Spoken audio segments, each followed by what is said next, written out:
Bueno, un poco la idea de la presentación es, estamos dentro del marco de la industria 4.0 y aquí lo que vamos a explicar es solamente una de las ramas de todo eso que es 4.0, que es fabricación aditiva.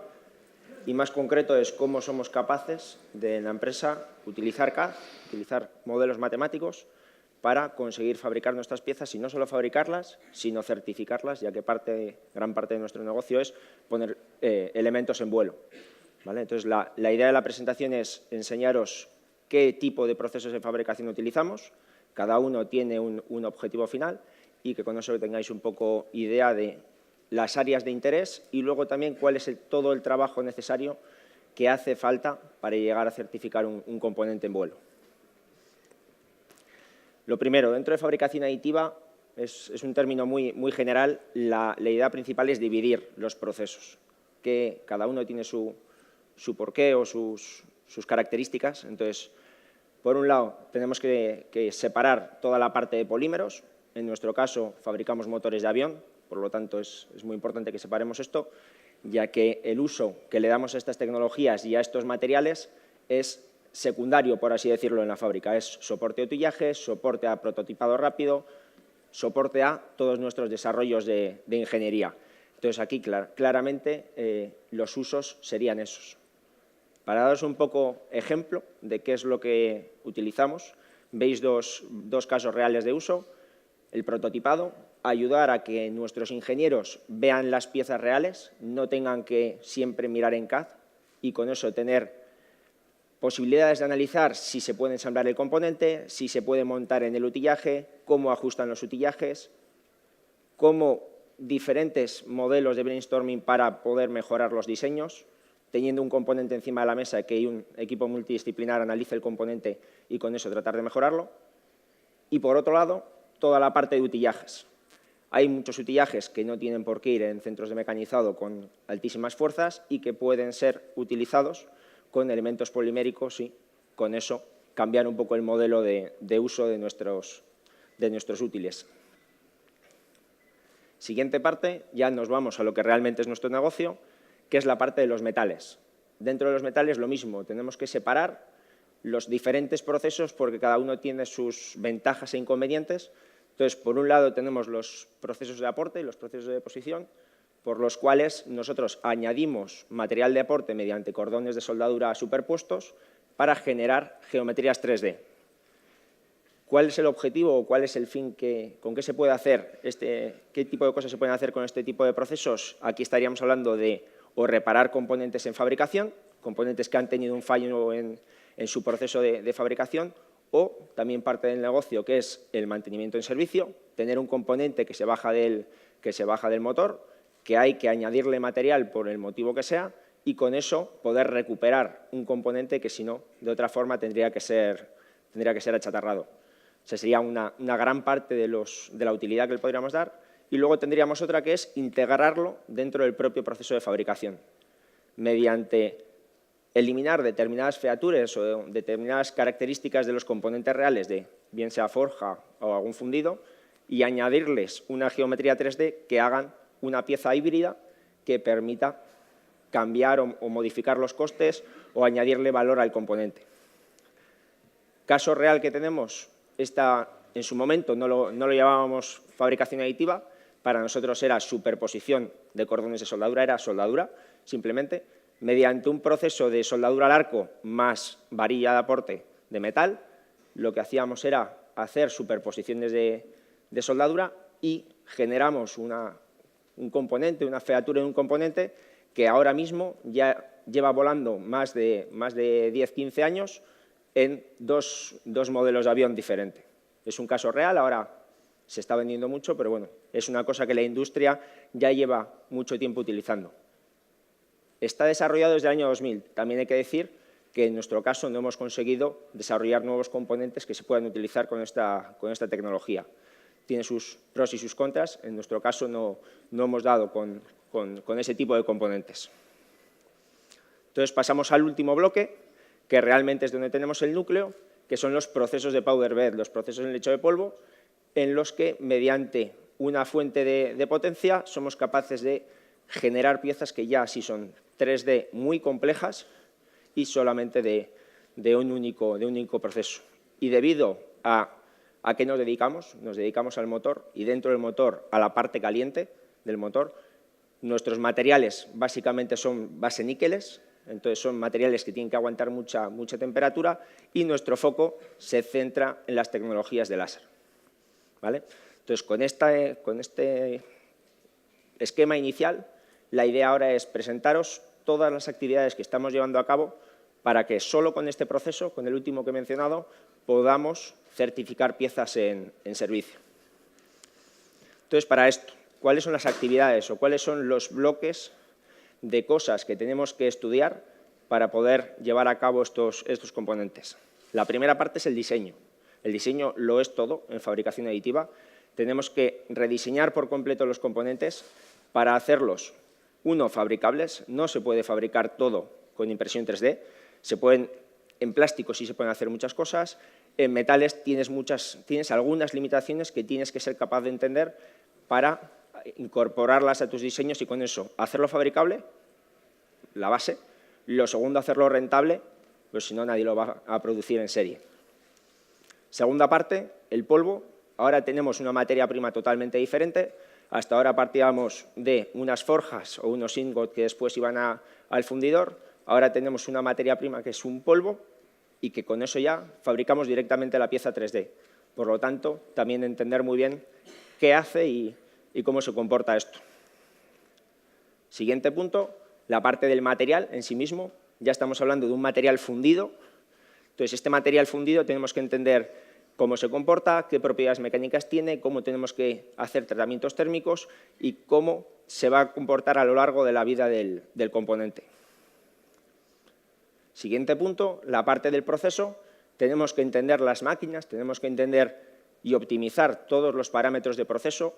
Las características que tienen que tener nuestras piezas son muy elevadas debido a dónde se localizan, por lo tanto tenemos que asegurar la calidad y tenemos que desarrollar procesos que tengan esa calidad y esa estabilidad. Entonces, por último, para asegurar esa calidad tenemos que determinados procesos que utilizamos para asegurar nuestros componentes, que son técnicas de ensayos no destructivos, ver cuáles son las que actualmente utilizamos y se pueden utilizar en las nuevas piezas, pero también desarrollar nuevas que permitan ver características que son inherentes solo a este tipo de fabricaciones. No son de los casting, no son de los forjados, entonces tenemos que desarrollar esa parte. ¿Y todo esto para qué? Para desarrollar componentes.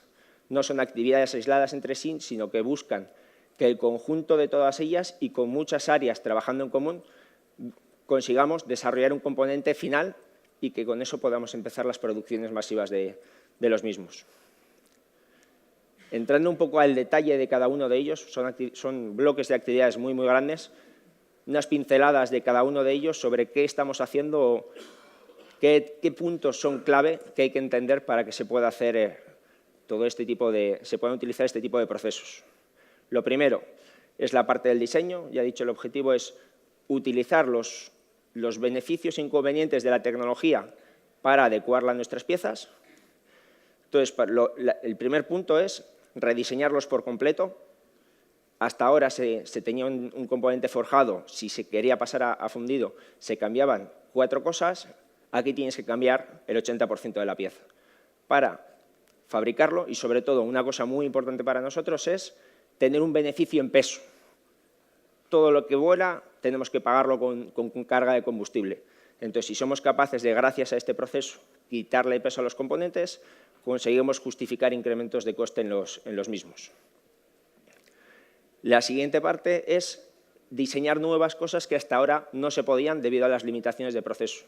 Bien sean costillas internas, tubos internos y otra serie de geometrías que hasta ahora no había forma humana de hacerlo y que con esto somos capaces de integrarlo y añadir nuevas funcionalidades a la pieza. La siguiente es, no hay que pensar en pieza por pieza, sino ver los sistemas en conjunto, analizarlos por completo y tratar de ensamblar diferentes piezas en una, pero no con postprocesos, sino directamente en el diseño. Tratar de evitar soldaduras, tratar de evitar uniones atornilladas y con eso también ganar en peso y ganar en características finales del componente. Y por último, y esto ya sí que es un poco futuro, y lo añado aquí un poco a posta, que es, todo el mundo habla de lattice structure, de estructuras isogrid y de muchas cosas con fabricación aditiva. Esto tenemos que ser conscientes de que es el futuro, pero el futuro largo.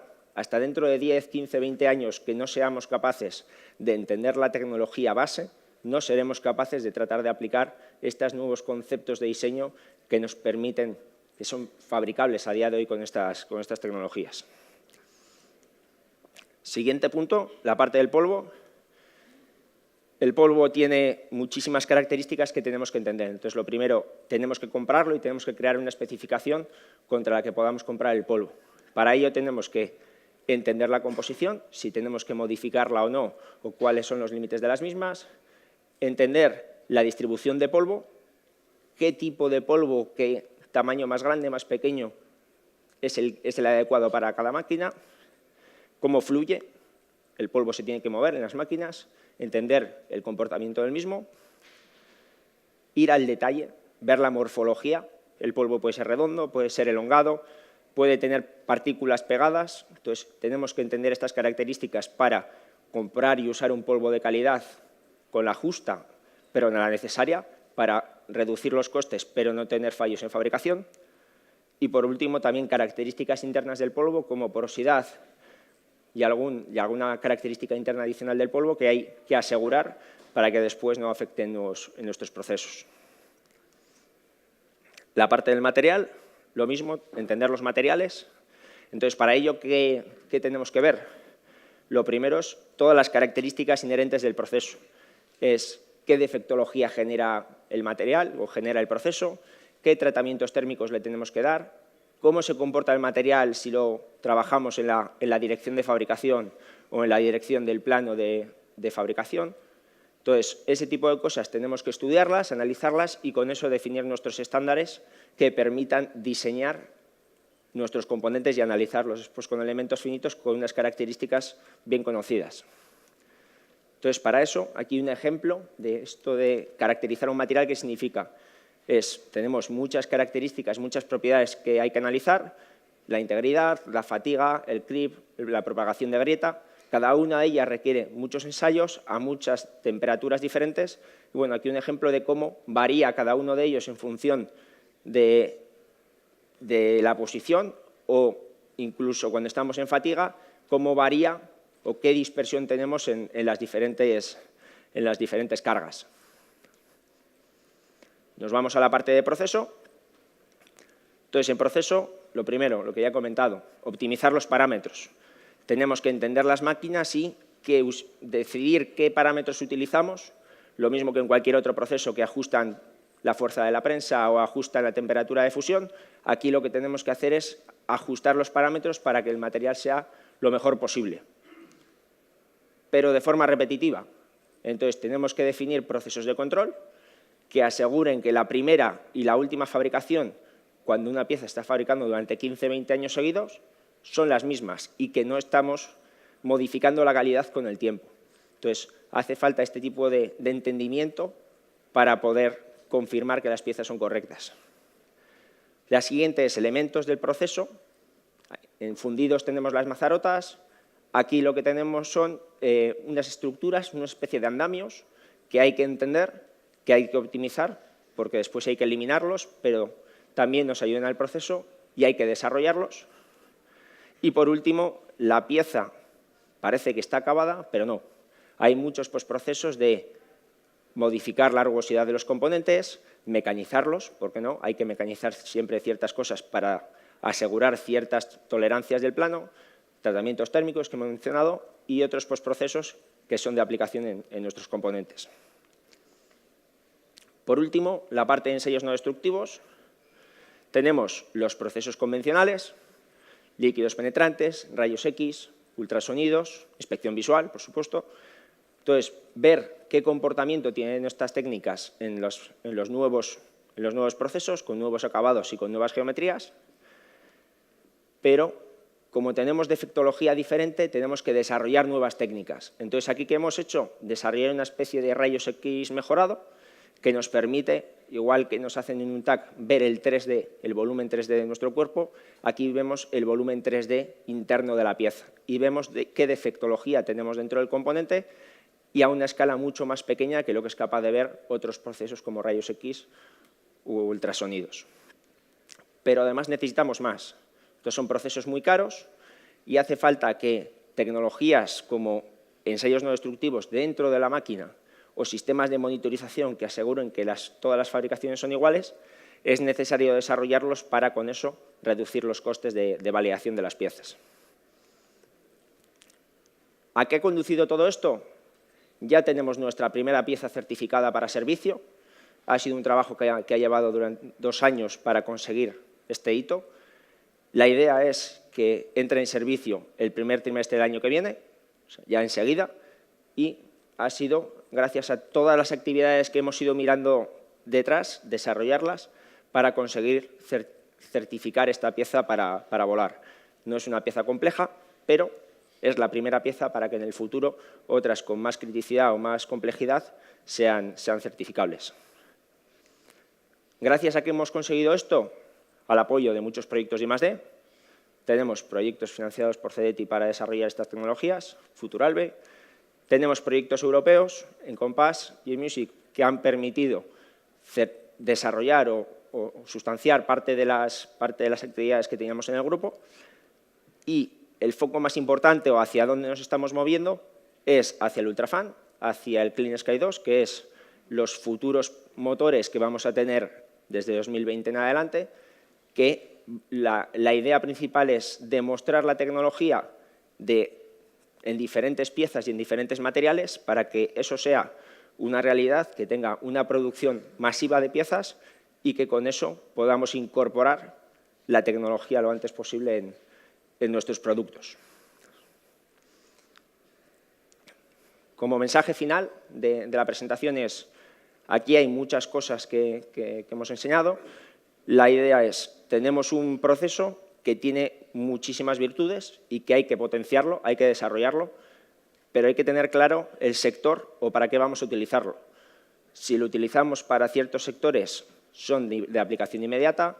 Si lo utilizamos para otros, como puede ser la aeronáutica, requieren una cualificación muy, muy larga, requieren de muchas actividades por detrás para ser capaces de utilizarlos en producciones masivas. Entonces, el mostraros un poco todo lo que hace falta para que estemos seguros que cuando se hacen inversiones o se hacen determinados movimientos, lo hagamos sabiendo los pros y los contras de cada proceso. Y esto sería todo.